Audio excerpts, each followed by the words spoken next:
Melissa Jefferson-Wooden didn't just win the 200 meters in Tokyo, she may have completely changed the future of women's sprinting. And here's the controversial part. Some people still don't think she's the best sprinter in the world, even after winning both the 100 and 200-meter world titles, even after running the fastest 200-meter time of the year, even after doing something no American woman had ever accomplished at a world championships. So what more does she have to do? Because after Tokyo, the debate got louder than ever. Was Melissa's dominance real? Or did the circumstances help create the perfect opportunity? Let's talk about it. Coming into the world championships, Melissa Jefferson-Wooden was already one of the fastest women on the planet, but most people still viewed her primarily as a 100-meter specialist. The 200 meters that was supposed to belong to other women, athletes like Shericka Jackson, athletes like Gabby Thomas, athletes like Julian Alfred. But Tokyo changed everything. First came the 100-meter final, a race loaded with pressure, expectations,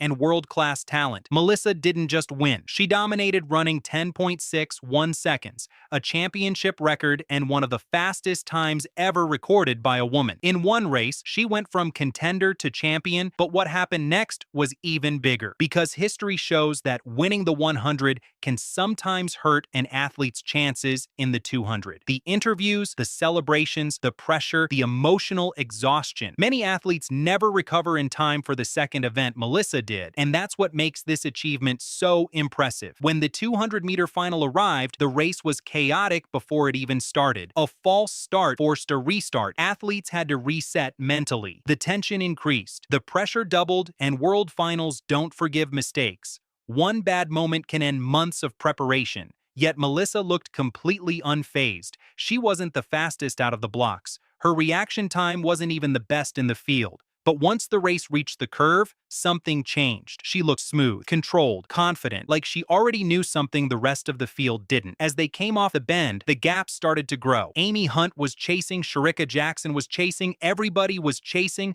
but nobody was catching. The final 50 meters felt almost unreal. Melissa Jefferson-Wooden wasn't fighting for gold anymore. She was running away with it. She crossed the line in 21.68 seconds, the fastest time in the world that year, nearly half a second ahead of the silver medalist. In a world championship final, that's not normal. That's domination. And perhaps the most important detail, the woman she beat was Shericka Jackson, a two-time defending world champion, the second fastest 200-meter runner in history. For years, the event belonged to Jackson. Tokyo was the first time it felt like someone had taken the crown away from her, and that's why this victory carries so much weight. Before Tokyo, people could still argue that Melissa was only a 100-meter star. After Tokyo, that argument disappeared. She had officially become a sprint double champion, something no American woman had ever achieved at a world championships.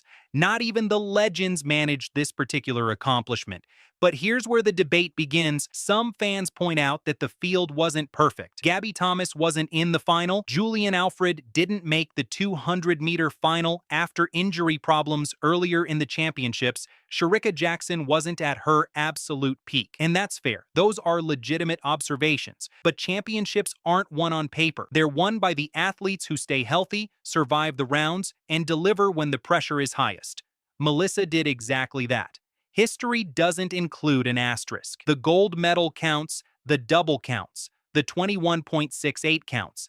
And now the entire sprint world has a new reality to deal with. Because Melissa Jefferson-Wooden is no longer chasing the biggest names in sprinting. She's the one everyone else is chasing. The scary part, this story might only be getting started. Shericka Jackson wants her title back. Gabby Thomas is still Olympic champion. Julian Alfred remains one of the fastest women alive. Amy Hunt is rising fast. The challengers are coming. But after Tokyo, one thing became crystal clear. Women's sprinting has a new standard, and her name is Melissa Jefferson-Wooden.